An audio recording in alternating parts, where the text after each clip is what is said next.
진행되고 있는 것은 이기기 위해서 단일화를 지금 모색을 하고 있고 추진하고 있는 거라는 겁니다. 이기기 위해서 단일화를 한다라는 얘기는, 연합을 한다라는 얘기는 따로 해서는 이길 수 없다라는 판단이 전제되어 있는 겁니다, 사실은. 그런 점에서 근데 문제는 왜 그러면 이길 수 있을 때 타이밍을 잡아서 단일화를 시도하면 되지 왜 지금 하느냐? 그건 지방선거의 특성이 있어요.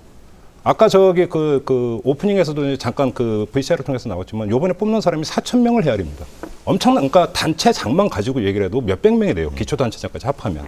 근데 이렇게 많은 수의 사람들을 하는데 어느 한 선거구에서 예를 들어서 국회의원 재선거처럼 그런 문제가 아니라는 거거든요. 그래서 사전에 조정이 필요한 부분이기 때문에 지금 단계에서 이기기 위해서 후보 단일화를 추진을 하고 있는 것이고, 그러다 보니까 이길 수 있다라는 자신, 그러니까 확신이 성숙되지 않은 상태에서 계속 지지부진하면서 왔던 부분이 있는 건데, 예를 들어서 지금 저는 그래서 오히려 2단계로 갈 가능성이 있지 않느냐. 지금 그 하승찬 그 위원께서 지금 협상 중이라고 말씀을 하셨는데, 만약에 협상에서 타결이 된다 하더라도 그것이 최종 타결이고 그것으로서 상황 종료냐, 저는 그렇게는 보지 않거든요. 예를 들어서 애초에 5+4 협의체로 갔다가 진보신당이 빠졌습니다. 그러면서 4+4가 됐는데, 예를 들어서 이런 하나의 가정을 한번 해볼 수가 있다는 것이죠. 그래서 만약에 서울시장에서 한나라당에서 누가 나오고 민주당에서 한명숙 전 총리가 나오고 그다음에 진보신당은 독자 출마를 선언을 했으니까 노회찬 대표가 나오고, 그래서 레이스를 쭉 가는데,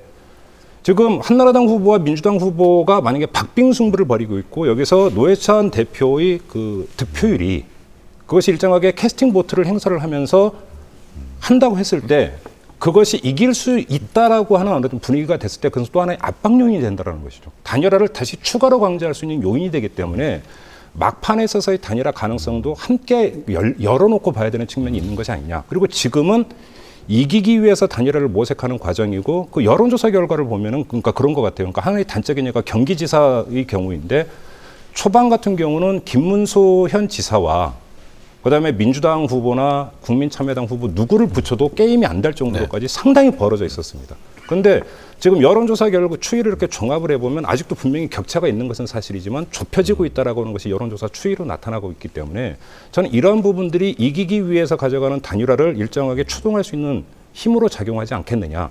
그리고 또 하나의 요인은, 만약에 거기서 어느 특정 세력이 단일화를 거부해버렸을 때 입는 타격이, 정치적 타격이 너무너무나 크다라는 것이죠. 저는 그런 점에서 이것을 쉽게 벗어나기 힘든 부분들, 그러니까 박차고 나오기 힘든 측면들이 있기 때문에 큰 틀에서 본다면 단일화가 이루어질 주요 거점에서 단일화가 이루어질 가능성은 상대적으로 높지 않느냐, 이렇게 봐야 될 것 같습니다. 그러니까 선거 승리를 위해서는 막판에 마지막 단일화 가능성도 있다. 저는 2단계 부분은 2단계로 한번 좀 봐야 되지 않을까 싶어요. 우리 선거 정치에서는 실은 이제 선거연대의 시발점은 이제 97년도 대통령 선거에서 DJP 연대라고 우리가 볼 수 있지 않겠습니까? 전혀 이질적인 요인들이 모여가지고 선거에 승리를 하기 위해서, 물론 이제 그 수평적 정권 교체를 이룩한다는 그 대명분 속에서 DJP 연대가 이루어졌고, 정말 그 2.3%라고 하는 아주 그 적은 차이로 승리를 했는데, 제가 지적하고 싶은 거는 이제 이기기 위해서는 단일화가 필요하겠죠. 왜냐하면 선거라는 거는 이제 구도, 이슈, 그리고 우리서는 바람, 이 세 가지가 뭉쳐져서 이루어지기 때문에요. 근데 다만 무엇을 위해서 이기는 것이냐라는 것을 우리가 한 번 정도는 지적을 좀 해보고 싶다는 겁니다. 그러니까 DJP 연대라고 해서 정권은 교체됐는데, 그 교체되고 나서 그 두 이질적 세력들이 연대를 해서 과연 어느 정도의 긍정적 효과를 가지고 왔느냐라는 부분도 우리는 이제 한 번 정도 생각을 좀 해볼 필요가 좀 있고요. 더 나아가서 그 이후로는 마치 선거 때만 오면은 연대를 하는 거를 당연한 거로 좀 생각을 하고 있는데, 이것을 엄밀한 의미에서 민주정치와 정당 정치의 측면에서 본다면은 그게 후진적인 겁니다. 그러니까 정당이라는 것은 실제로 이 선거에서 자기 후보를 내서 국민들로부터 심판을 받고 거기서 지지를 받으면 더 번성하는 것이고, 지지를 못 받으면 도태되는 게 가장 이상적인 건데, 인위적으로 이걸 자꾸만 바꾸려고 한다면 그것은 엄밀하게 따지면은 공정한 게 아니죠. 다시 얘기해서 국민참여당이 창당을 하면서 제일 먼저 내세운 게 뭡니까? 민주당은 노무현 정신을 계승할 수 없는 정당이라고 얘기하지 않았습니까? 같이 갈 수 없기 때문에 나온 거 아니겠습니까? 그런데 지금 그것이 얼마나 지났다고 다시 또 와서는 연대 얘기를 하니까, 정치공학적인 측면에서 봤을 때 얼마든지 가능하다고 보지만, 일반 국민들의 입장에서 봤을 때는 더 두 정당이 그럼 처음부터 갈라서지 말고 처음부터 같은 길을 갔어야 되는 게 아니냐. 이런 부분도 제기될 수밖에 없는 것이고 민주노동당과 진보신당도 마찬가지죠. 그 갈라지는 과정 속에서 보면 무엇인가 같이 갈 수 없는 요인에 의해서 갈라진 거 아니겠습니까?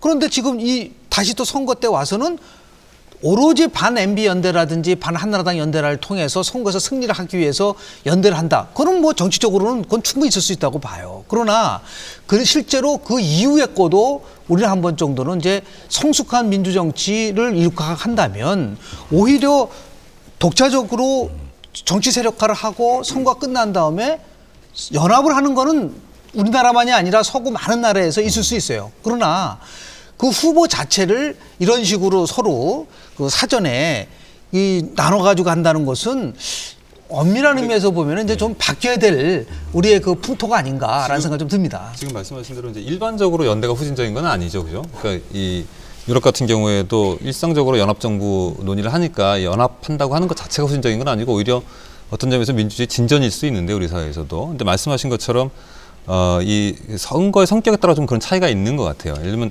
대통령 선거라든가 이런 경우는 권력 하나를 놓고 다투기 때문에 연합하려면 사전에 해야 되는 거죠. 그러나 총선이나 이런 것들은 사후에 연대를 하더라도 전체적으로 다수를 점할 수 있는 가능성이 있기 때문에 사후에 하는 경향이 있지만 지방선거 같은 경우도 단체장을 놓고 다투기 때문에 결국 사전에 하지 않으면 안 되는 거기 때문에 이제 그런 성격이 있는 거라고 저는 보여지고요. 말씀하신 대로 그런 점에서 결코 연합이라는 게 후진적이지는 않다. 그것 자체가 일정하게 우리 정치에도 선진적 경험으로 전환할 수 있는 가능성은 이번을 통해서 이제 주어져야 된다고 생각이 드는데요. 말씀하신 대로 그것이 무엇을 위한 거냐라고 하는 점이 없다면 그냥 정말 이기려고 하는 거라고 하면 말씀하신 그런 문제가 저는 있을 거라고 보여지는데 이번에는 무엇을 위해라고 하는 점이 저는 분명하다고 보여집니다. 한편으로는 이명박 정부를 놓고 그동안 많은 정치 세력이나 사회 세력들이 이견이 있는 집단들이 이견을 아무리 말을 해도 잘 안 들어주잖아요. 뭐 별거 다 해봤잖아요.